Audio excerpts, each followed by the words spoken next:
Good morning viewers, myself doctor Namrata Saini. आज हम DLED second year के विद्यालय संस्कृति प्रबंधन और शिक्षक पेपर सेकेंड के अंतर्गत SLC के जो कार्यकारिणी समिति है उस कार्यकारिणी समिति के पदाधिकारियों का चुनाव और SLC के सदस्यों की सदस्यता समाप्त होने से संबंधित कंटेंट का आज स्टडी करेंगे।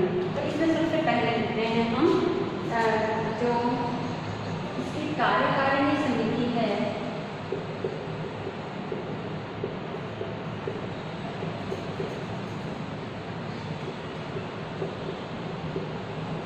कार्यकारिणी समिति के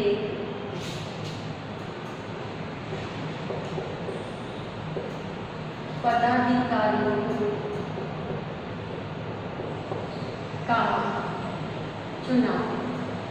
तो अब इनका चुनाव किस प्रकार से होता है, उसके चुनाव के लिए हम सभी जानते हैं और पिछले वीडियो में भी हमने स्टडी की कि इस जो समिति है कार्यकारिणी समिति, इसके पदाधिकारियों का जो निर्वाचन है वो साधारण सभा से होता है। तो साधारण सभा पहले गठित होती है जिसके अंदर जो विद्यार्थी है उस विद्यालय के उसके माता पिता या संरक्षक ही चुने जाते हैं और उस चुने हुए सदस्यों में से ही 11 मेंबर जो हैं इसके कार्यकारिणी समिति के पदाधिकारी नियुक्त होते हैं और इसमें से 4 मनोनीत किए जाते हैं। तो इस प्रकार से कार्यकारिणी की जो समिति है उसमें कुल 15 सदस्य होते हैं। अब इनका चुनाव कैसे होता है, इसमें सबसे पहला है कि कार्यकारिणी समिति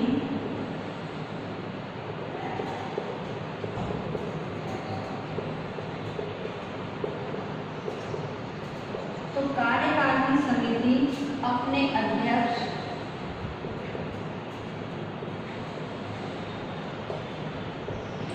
एवं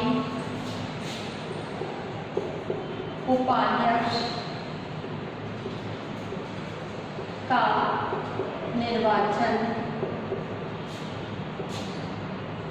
साधारण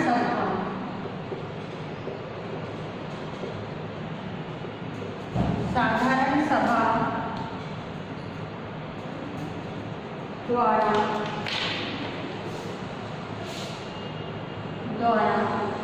निर्वाचित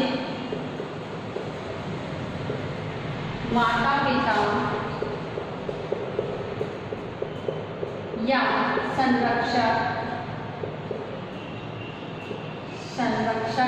में से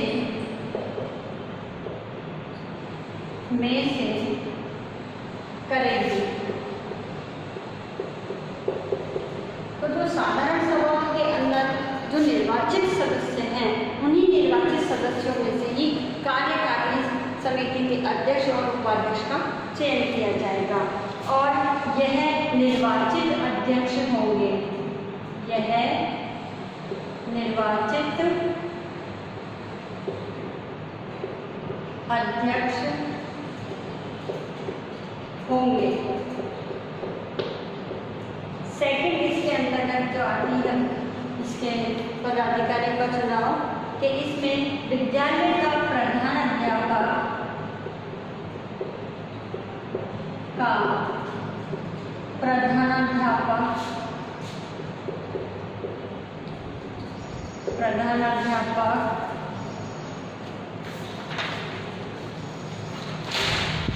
के न होने की स्थिति में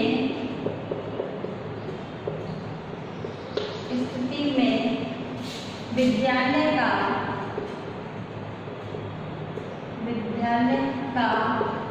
वरिष्ठतम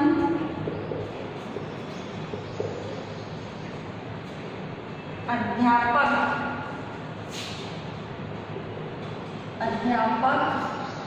या प्रबोधक समिति का पदेन सदस्य सचिव होगा। तो इस प्रकार से जो हमारी कार्यकारिणी समिति है तो उस पदेन सदस्य सचिव की व्यवस्था इस प्रकार से की गई है।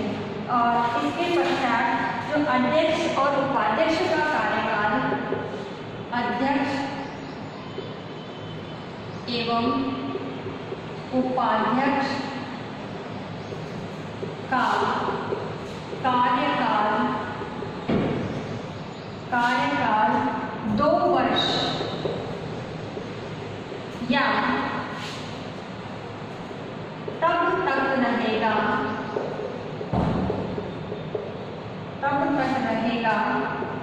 जब तक कि वह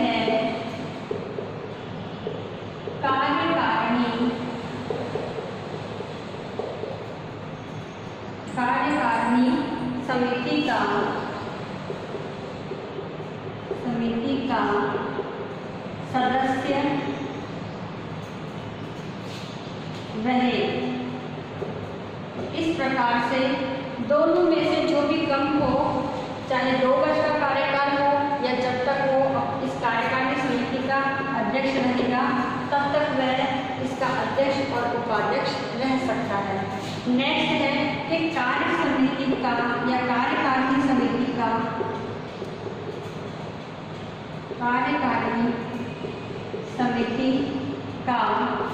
कार्यकाल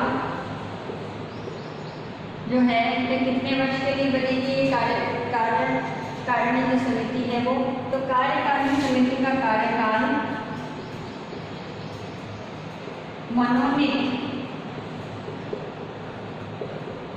मनोनीत या निर्वाचित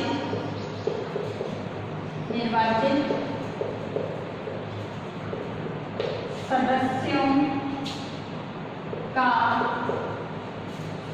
कार्यकाल का 2 वर्ष अथवा तब तक रहेगा जब तक वह समिति का निर्वाचित या मनोनीत सदस्य रहे।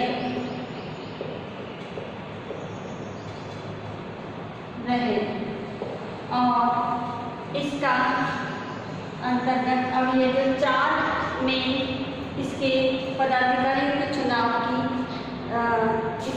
इस प्रकार की जो आवश्यक शर्तें कह सकते हैं हम, तो इस आधार पर हमारे कार्यकारिणी समिति के जितने भी पदाधिकारी हैं उनका चयन होगा। जिसमें सबसे पहली बात है कि कार्यकारिणी समिति के जो अध्यक्ष और उपाध्यक्ष हैं उनका निर्वाचन साधारण सभा के द्वारा जो माता पिता और संरक्षक निर्वाचित हुए हैं उन्हीं में से ही किया जाएगा। तो उन्हीं में से ही जो है अध्यक्ष जो होगा वो निर्वाचित अध्यक्ष होंगे।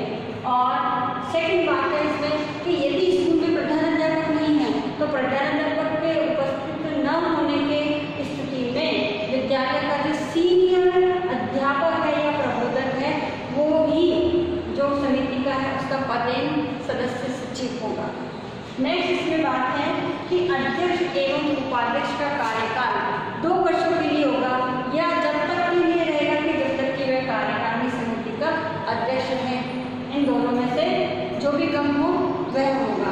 नेक्स्ट कार्यकारिणी समिति का जो कार्यकाल है वो चाहे सदस्य निर्वाचित हो या मनोनीत हो, तो दोनों ही स्थिति में यानी इस कार्यकाल में मनोनीत और निर्वाचित सदस्य इन दोनों की स्थिति में 2 वर्ष तक का इसका कार्यकाल रहेगा।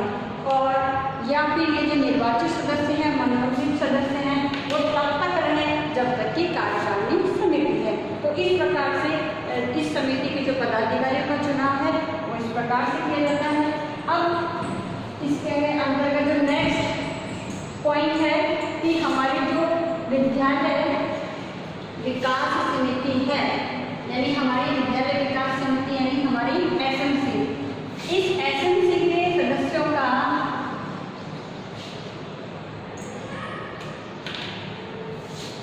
विद्यालय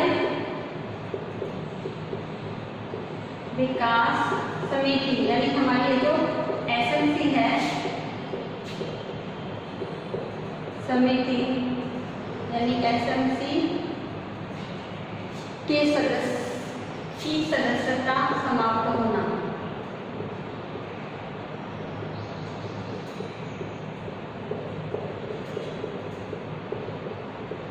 तो इसके अंतर्गत जो है कि इसकी हमारे इसकी सदस्यता कब समाप्त हो सकती है, इसके लिए सबसे नंबर 1 बात है कि जब यदि सदस्य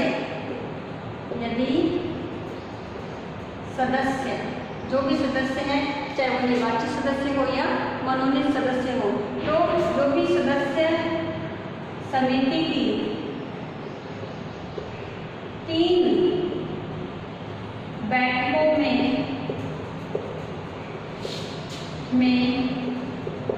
लगातार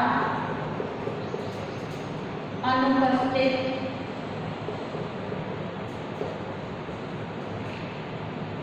रहे। यदि कोई भी सदस्य है 3 बार लगातार जो मीटिंग हो रही है उस मीटिंग के अंदर वो अनुपस्थित रहे तो उसकी सदस्यता समाप्त हो जाएगी। नेक्स्ट पॉइंट है कि समिति के अंतर्गत आने वाले किसी मुद्दे में भ्रष्टाचार से संबद्धता रखता हो, यानी कोई भी सदस्य ऐसा हो जो किसी भी मुद्दे में करप्शन से रिलेटेड किसी भी मुद्दे से अपनी संबद्धता रखता हो, तो ऐसी स्थिति में उसकी सदस्यता समाप्त हो जाएगी। नेक्स्ट पॉइंट है किसी भी कारणवश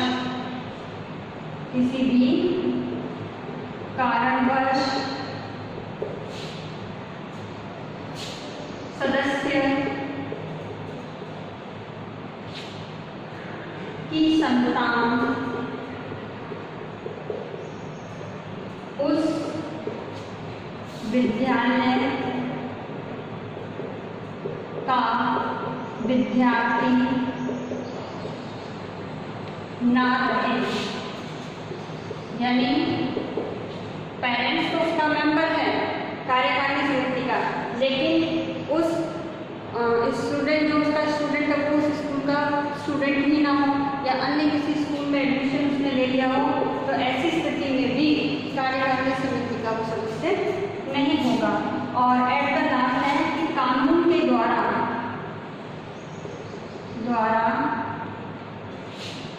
दोषी ठहराया गया हो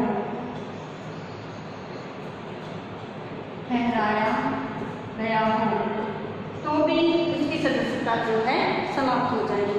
तो इस प्रकार अगर ये शर्तें इन जो नियम है ये कह सकते हैं हम सदस्यता समाप्त होने के जो ध्यान योग्य आवश्यक बातें हैं, इन स्थिति में अगर कोई निर्वाचित सदस्य या मनोनीत सदस्य आता है तो वह विद्यालय विकास समिति से अपनी सदस्यता समाप्त कर लेता है, यानी उसकी सदस्यता समाप्त हो जाती है। अब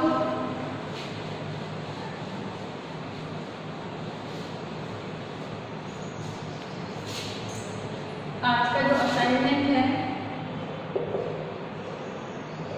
इस असाइनमेंट के अनुसार आपको क्वेश्चन दिया जाता है कि एसएमसी की कार्यकारिणी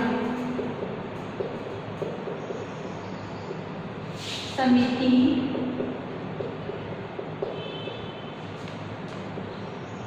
के पदाधिकारियों का चुनाव एवं सदस्यता